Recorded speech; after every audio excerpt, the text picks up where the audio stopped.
this is Cinema. And this is Johannes. And you are watching Board Gaming Ramblings. And today we are taking a look at Millennia, a new civilization game from Karma Games coming to Kickstarter. It plays for 1 to 4 players in 30 minutes per player. So yes, this is a prototype copy of Millennia. This game is launching on Kickstarter September 19th, which is probably the same day that this video is coming, or maybe the day before, we don't know yet. But you're seeing it now, so it doesn't really matter. Please let us know what date you're seeing this in the comments. That's super important for us. It really is. If you see this in the future, please let us know. Millennia, new civilization game. We're going to talk to you a bit about it like we do our previews more than mostly like we do our reviews. The only thing we don't add is a rating at the end because it's a prototype and we haven't kind of played the final production copy of the game. So yeah, Millennia is a civilization game. I said that now 16 times already. I don't think we're going to do much of an overview this time because this video is going to be going through basically all of the phases of the game, but it's super simple. The game is played over 8 rounds, 8 phases in each round. It's a card driven game. There's a set collection element. You're trying to move on all of these tracks because this game is Track City Central. That would be a nice game. Track City Central. Track City Central Trackman. I will play that game. Make it, Stefan Fell. Make it happen. Today we're talking about Millennia. First of all, this is a prototype, but briefly, what do you see with your eyes? I see a lot of tracks. Yes? Track City Central. Well, yeah, there's a lot of tracks and there's cars here as well and buildings on this side. Which also are cards. Yes. But I was thinking more is, what do you see on them? Oh yeah, I see nice artwork. I was like, please list the components for us, Cinema. I see a board. Yes. Well, I see nice artworks on the cards and they symbolize different technologies or things that have happened or will happen throughout history, and I like the artwork on these. And there's also different buildings and monuments that are known to people. They're real, especially this trading post. Yes, which that is like very real. I have been there.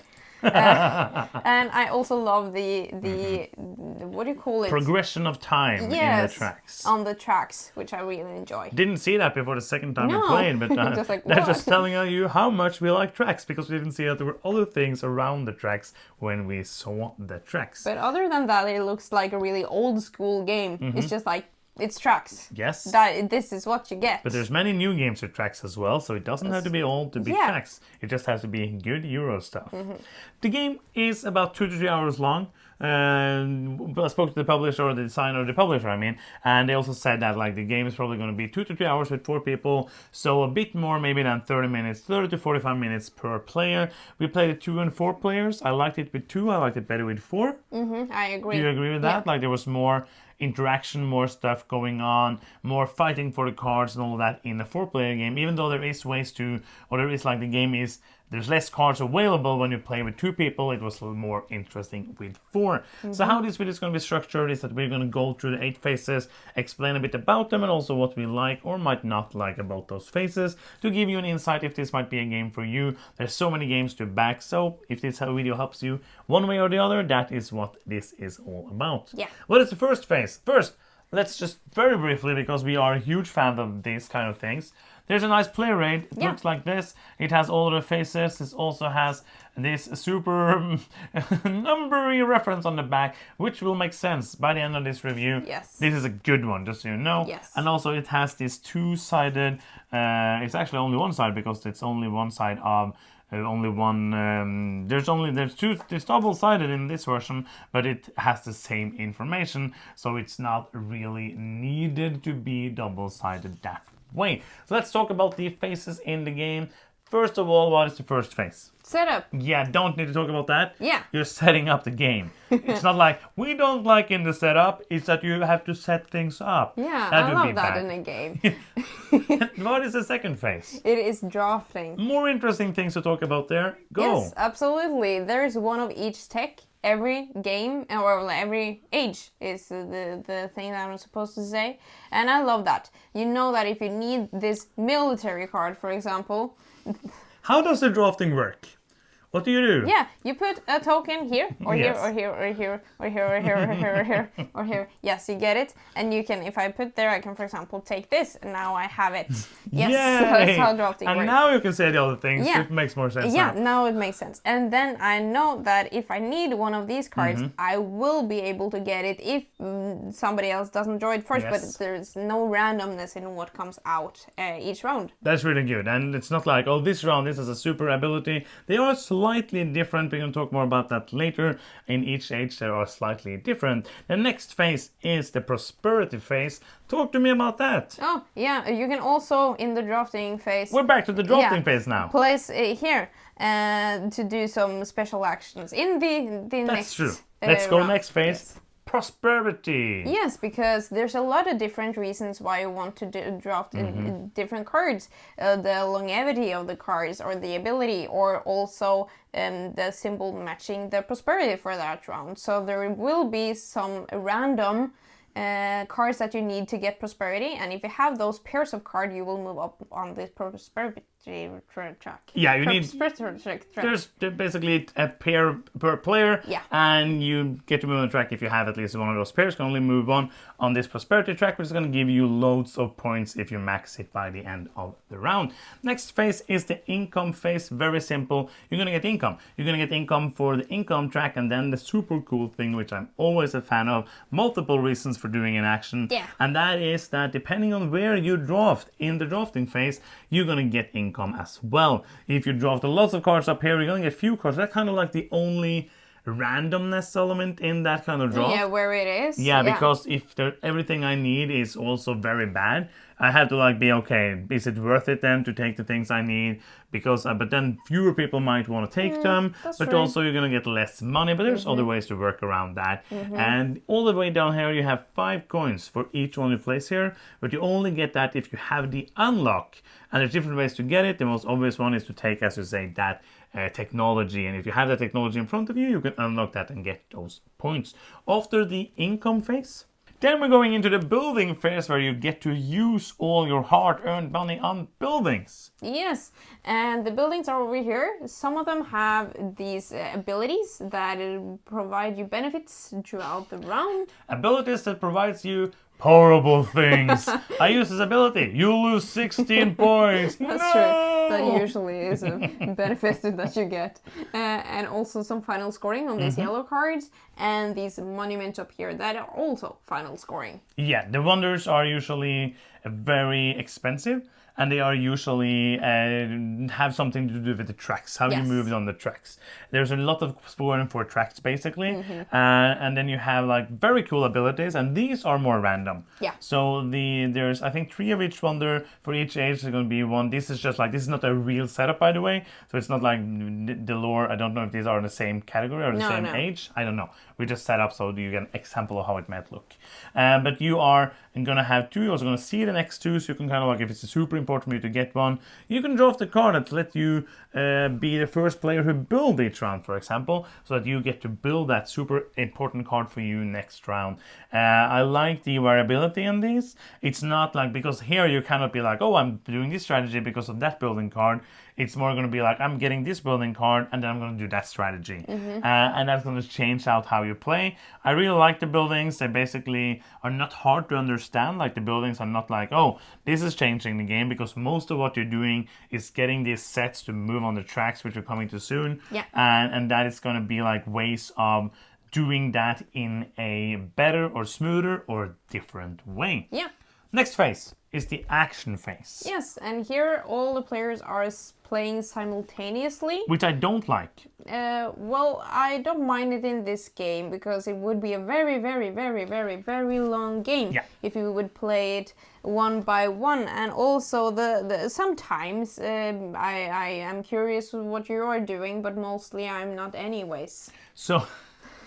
Great sentence. Yeah. The thing is that that's always the reason for doing simultaneous play, is because it's going to be a very long and extremely boring game, because you can do many actions. You can do this,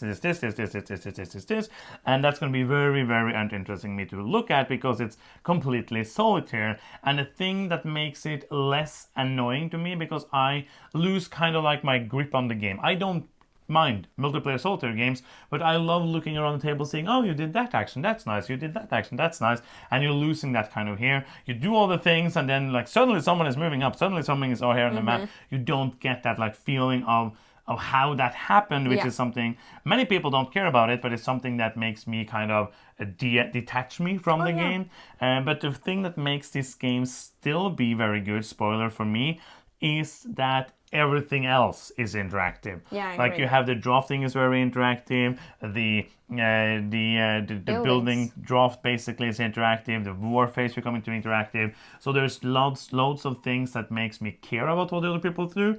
And then I'm basically doing my own puzzle in this phase. So I'm okay with it being here, but it's not my favorite part of the game. Yeah. So what do you do in the action phase? You are basically set collecting to move up on tracks. And you can see what you need on this track. You need one yellow card and one of either this one and this one. I'm not remembering the names. Trying to come up with it. To advance one on the income track. Or in this case, you can also choose to not advance on the track and take 8 coins instead. Yeah. And you do check if you want to move up on any of the tracks, and you have to have the right cards. It's not enough to want it in itself. I want to move 4 on this track now. A lot. And if there are bonuses, you get those, and you can also sometimes you have to pay to move up on their track as well. There's these book tokens. We haven't set those up, but those are going to be random bonuses each time. So you can also then that's kind of variability thing. You can look at the board in the beginning and see like, oh, for example, let's say up here, like last time we played, this space I think was like 2 points per space you went on the culture or theater track. Yeah. So that's like, oh, that's going to be great, a lot of points. Or you can see that, okay, because I want to go here and score that, which is scoring me for which space I'm on the military, I'm going to try to be high on that all the time. And like there's little bit of things here that's going to move your strategy in one way or another, as well as these. When you're using the cards, you're tapping them, which I can't say probably because Exhausting them. Wizard of Coast is coming being like, you can't say tap, it's my word, but you are rotating them 90 degrees so that you show that you use them. There's a way to get jokers. You can pay 1 card to get 2 points, 2 coins. You can get these kind of diplomacy cards, I think they're called, which are going to give you special abilities, like a one-off ability. Those are pretty great. Oh, yeah. But they're also going to be like you're using these 2 symbols which you can't really use for anything else.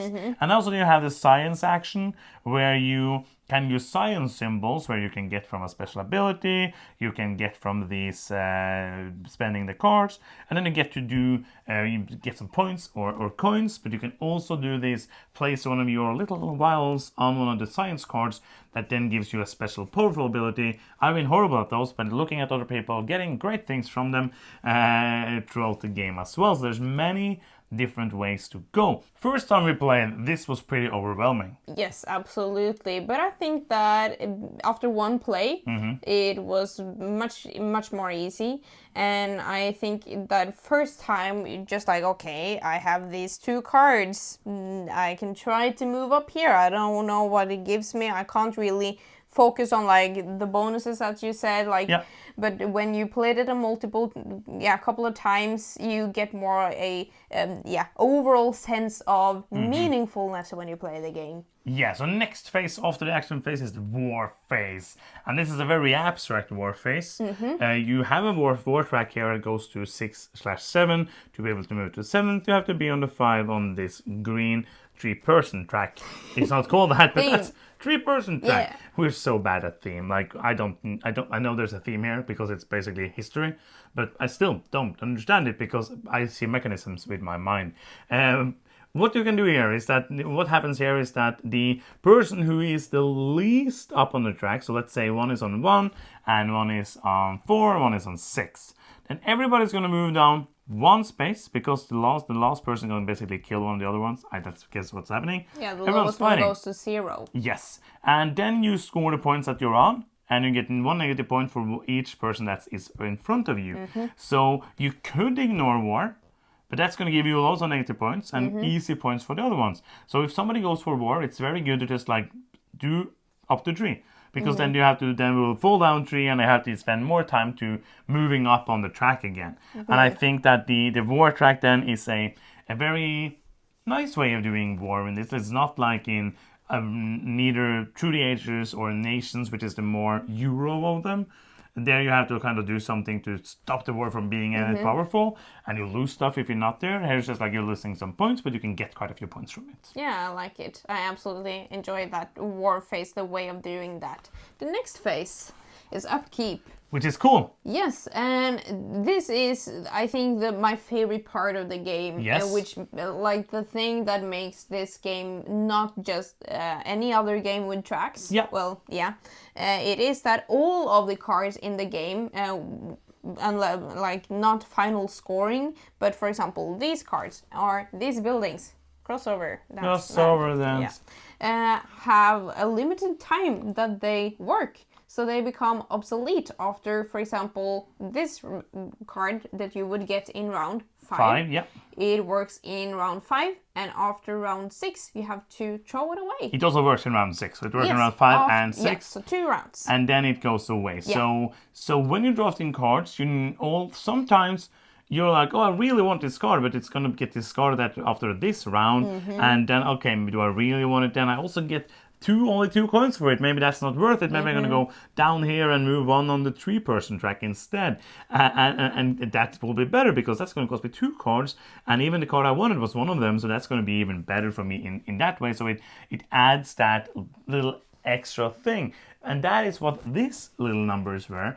If you are really good at the game or you have a brain that's different than mine, you can look at this and know that, okay, I want the green card, and the best green card is in round 5 because that's going to last 3 rounds. So you see, like, each round there's going to be 1 card. Most rounds there are going to be 1 card, a couple of cards that last 3 rounds, and those are going to be better, basically. Yeah, I thought. Most of the time. Yeah, my brain worked in that way. If I saw a card and a symbol that I wanted, I could be like, but that only lost 1 round now. Let's check the next round. Oh, it lost 3 rounds. Okay, then I'm going to wait till next round to get it. That is true, and it also works with the buildings. The buildings you don't lose, you just like, they go to sleep. It looks like it's like a night card you put them on, so they still score you, for example, for a card that says like 2 coins for each green card, for example, you're still going to get that at the end of the game. Yeah. I think this is a super cool mechanism. Yeah. One that is, it kind of reminds me of trains rusting in an 18xx game. Oh, yeah. Where you're like, oh, I have these trains now, I have nothing.